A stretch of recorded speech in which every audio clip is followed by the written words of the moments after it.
Hey guys, it has now been 4 months since I made the switch from Canon to Fuji, and in this video I would just like to share my thoughts on the transition, how it's gone, and whether I think it was a good idea.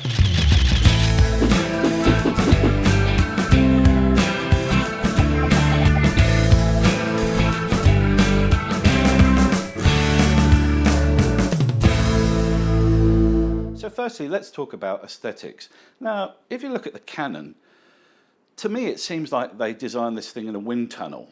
You know, it's got very curvy, it's kind of a blob shape. There's no sharp edges anywhere on this camera. It's kind of this amorphous blob.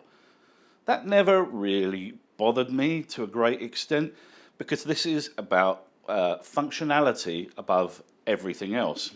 People always refer to Canons as workhorses, and I decided I didn't really want a workhorse of a camera. I wanted one that worked like one, but I didn't want one that looked like one. And if you compare the Canon to the Fuji, they couldn't be more different.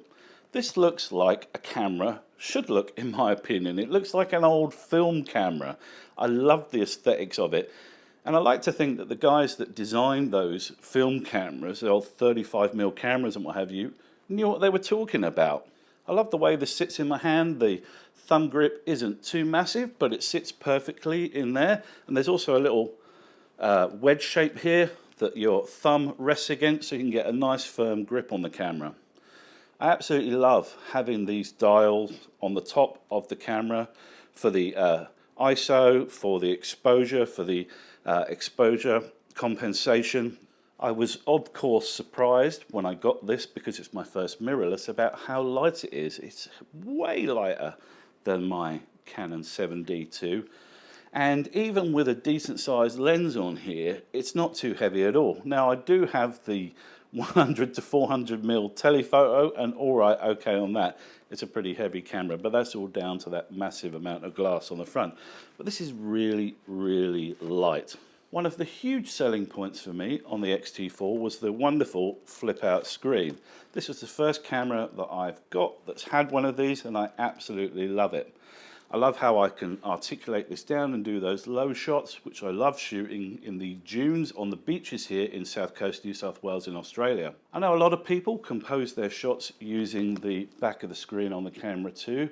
I prefer to put the viewfinder up to my eye, and I have to say, the electronic viewfinder on this thing is beautiful, so clear, and it has all the information I need around the outside, and that is of course fully configurable.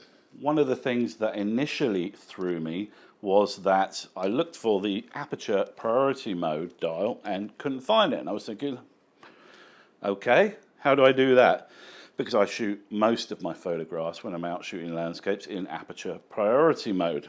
The way Aperture priority works on the X-T4 is you just set your ISO to auto, you set your exposure to auto, and then you manually select the aperture you want using the dial on the lens. I have found the battery life to be absolutely top notch. When I got this camera, I bought myself 2 extra batteries, and to be honest, most of the time they've just stayed in the camera bag. I haven't ever had to use them. And the Fujifilm X-T4 is a pretty neat camera in that you can plug in a battery pack to the USB-C socket on the side of the camera and run off that if you're doing a long tethered shoot. So let's talk about the results I've been getting with this camera. I'll put some photos up on the screen of some of the shots I've taken over the last 4 months. And I will say that I've been absolutely blown away by the quality of the images I can produce with this camera.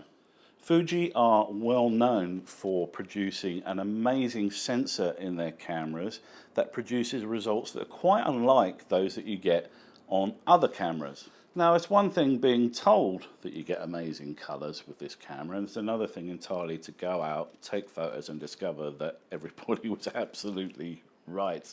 The colours this camera produces are very vibrant, rich, and there's a beautiful dynamic range in this camera that enables me to capture scenes in ways that I just wasn't able to on the 7D II.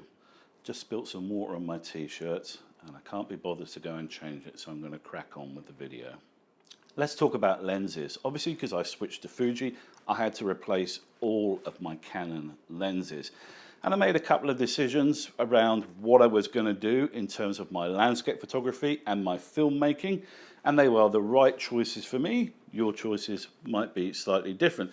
The first one was extremely easy. I used to shoot everything on the Canon super wide, and I wanted a super wide lens for the Fujifilm, so I got the 10-24. And what a lens it is. I absolutely love it. It's crisp edge to edge.